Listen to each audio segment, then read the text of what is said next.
losing streak is over for the Harwich Mariners as they take a 3-1 win over the Bourne Braves here at White House Field.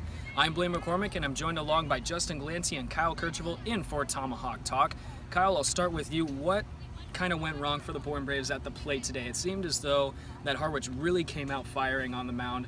And how does Bourne take the adjustments from today and apply them to their home stretch tomorrow? Well, honestly, they hit the ball pretty well tonight. The thing is that their opposition, Christian, was absolutely outstanding. I mean, he did an excellent job tonight of working guys into pitchers' counts. And although the Braves put some solid contact on a few baseballs tonight, he got them to get under it. I think, 10 flyouts tonight for the Braves. So, I mean, really just an excellent pitching performance from him where he was able to go 7 innings. Potentially could have had a no-hitter going, whichever way you look at it, whoever's keeping score. But either way, allowed just 2 base runners, a walk, and a hit.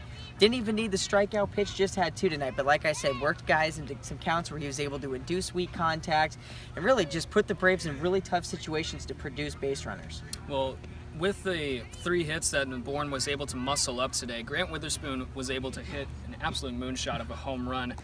How did he see that pitch well, and how does he take that into his adjustments tomorrow? Well, Witherspoon's displayed extra base power all season long. That's the first time we've seen him put one over the fence, and that's in large part because, well, Bourne plays half its games at Dorn Park, and barely anyone puts the ball over the fence at Dorn Park. But it was pretty much a fastball right down the middle, and it was a good job. After the starter Christian came out of the game, Bourne tried to jump on, the first reliever they saw, Hansen, out of the bullpen right away.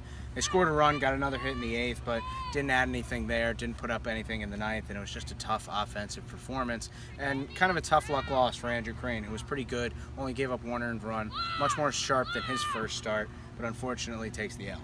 In these pregame interviews that we've been doing, we've heard a lot about pitching development. How does Andrew Crane take this game and put that towards his developing stature for the next few days? Well, you have to look at the fact that he only gave up 1 earned run tonight, and the tough part for him is, like Justin said, the fact that he gave up those unearned runs and the defense really wasn't behind him. So really, Crane, I think, had an excellent game. I don't think you could have asked for anything more out of him. Now, you are going up against a really struggling offense in Harwich, but that doesn't matter. If you only allow 1 earned run and use 3 pitchers, that's a game that you should win. So really, Crane just needs to put this one past him.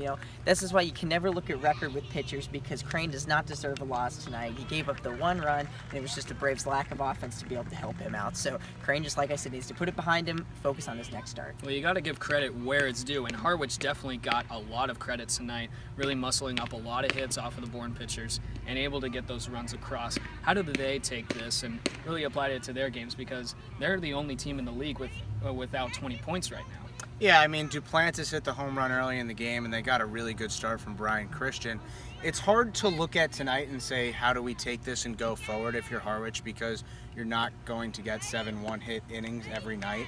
I mean, you're very rarely going to lose when you get 7 scoreless on the mound, but they hit the ball well in some timely spots. It's not like all the runs scored on errors. There was a base hit from Josh Smith after an error that brought in a run, so that's a timely swing. Duplantis, the home run. It wasn't an incredible offensive performance from the Mariners. They did leave 9 guys on base, but they did just enough to support the great start from Christian. Well, moving on to our Players of the Game segment, I'm going to go with Richard Palacios. Now, he didn't have a great day at the plate, but he made an impressive catch in the outfield that almost looked like it hurt.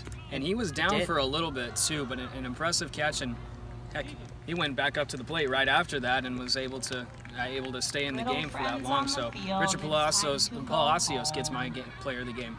I'm going to give my Player of the Game award to Ronnie Rosamondo tonight. He pitched a scoreless inning out of the bullpen, and really the big thing for him was no walks.